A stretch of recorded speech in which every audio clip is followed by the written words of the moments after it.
Hey everybody, thanks for tuning in to another Starcraft 2 broadcast here at SK Gaming.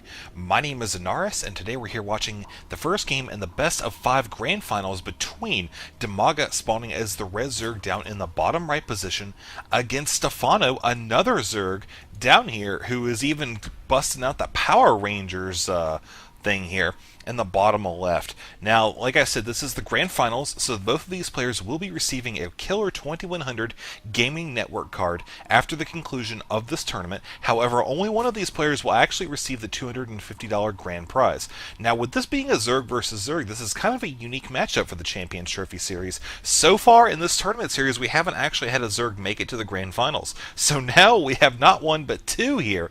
I don't even know what to expect. But let's go over a little bit of player information now.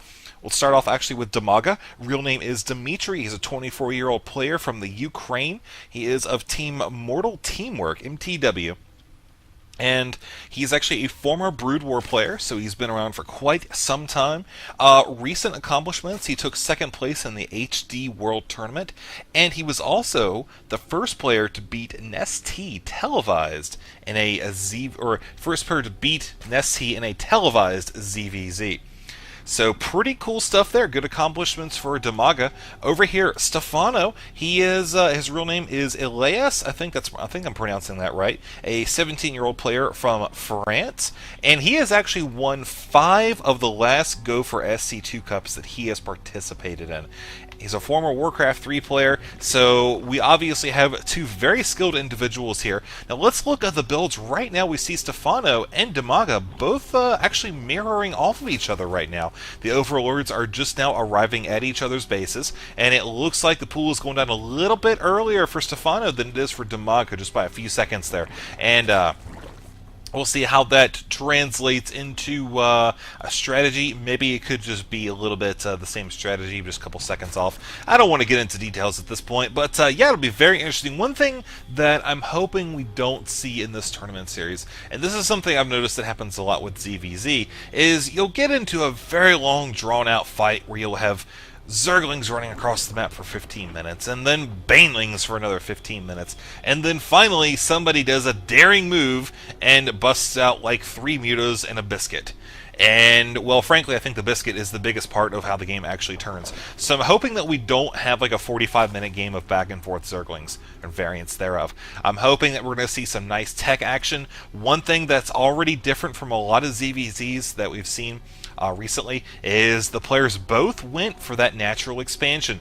I think one of the reasons for that is it's a little bit safer to have that kind of style of play on this map. Shakura's Plateau does have a relatively easy to defend natural. You can see here's the ramp right here, and leading up to it is your main ramp to your main base. So it's very easy to access, and you can also throw down like an evolution chamber, something like that, couple spine crawlers, and really not have that much of a difficult time blocking it off.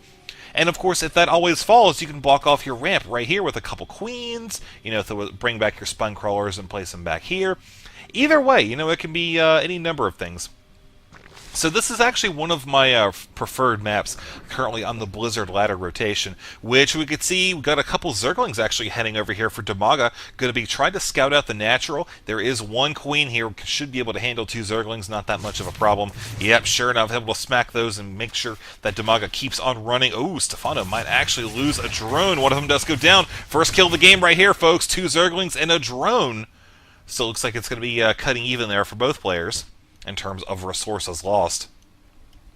Yep, looks like actually both of them were just content with getting their economy going. I think that's a really interesting and style of play, but yet I'm sure both players are kind of uneven. You see, they're still doing pretty much the same thing. Here comes a bunch of Zerglings now. Speedling upgrade is complete.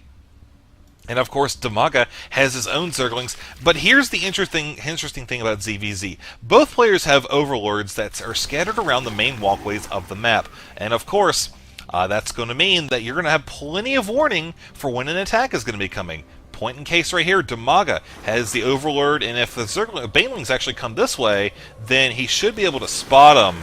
But looks like DIMAGA actually running in here with a few Banelings of his own, hoping to get some early kills. Just a Baneling highway right here. Wow.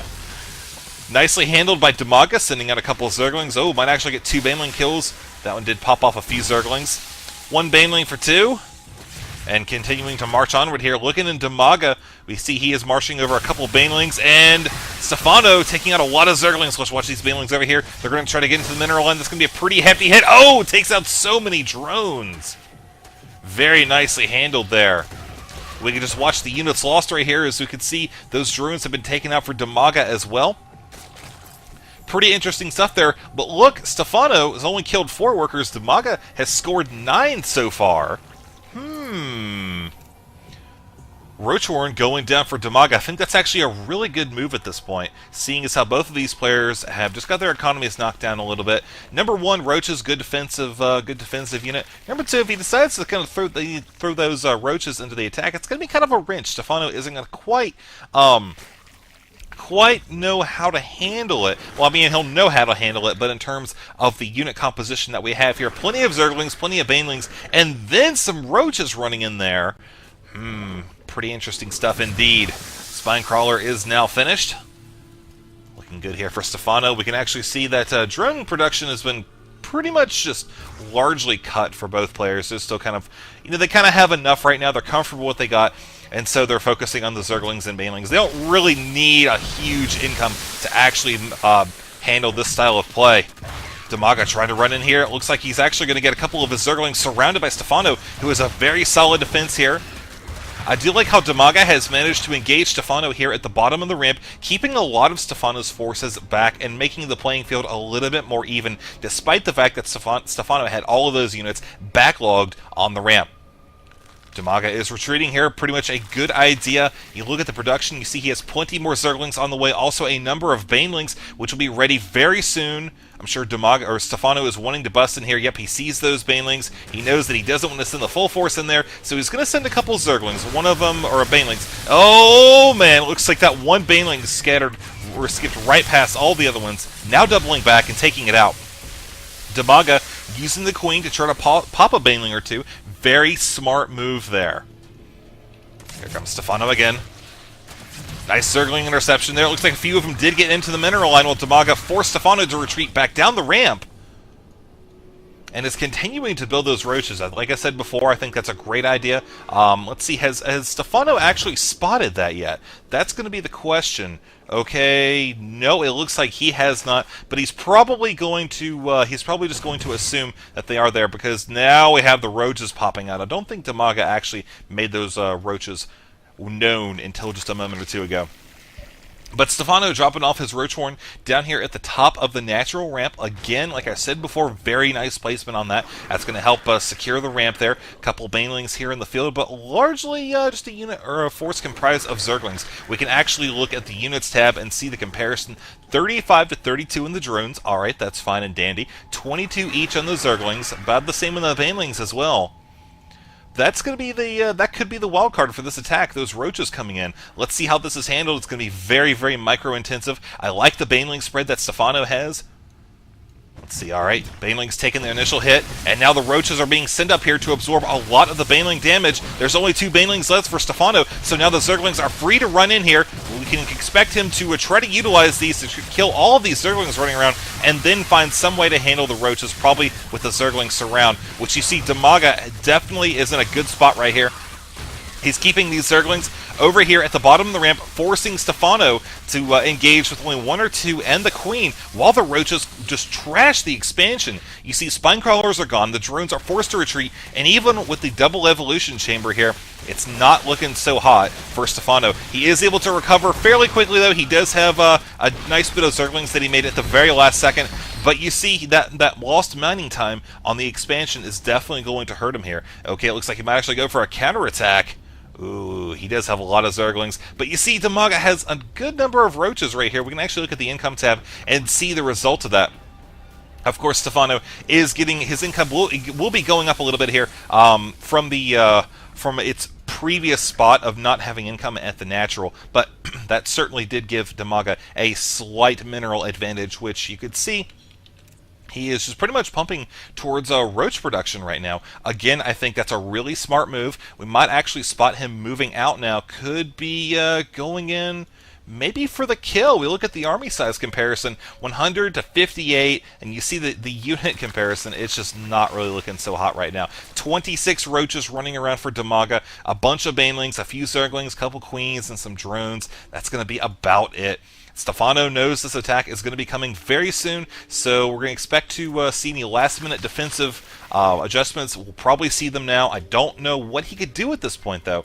Watching his money, see, he's sitting at around 400, 500 minerals now, but only 50 gas, so that is not a good spot to be in. Really, the only thing he can do right now is just a ton of zerglings. He does have a lair on the way, maybe hoping to get some mutalisks, try to catch DIMAGA off guard, still in the tier 1, but I don't think DIMAGA is going to afford him that time, as now he's charging up here full force. He has a couple of banelings now this time as well. Look at that, all the banelings exploding on the roach is doing a ton of damage, but it's just not enough. DIMAGA is able to push in here and continue the engagement in the natural, taking a GG, actually a WP rather, and winning game number 1 in this best of 5 series. Alright guys, thanks for tuning in. Let's go on to game number 2 and see what happens next.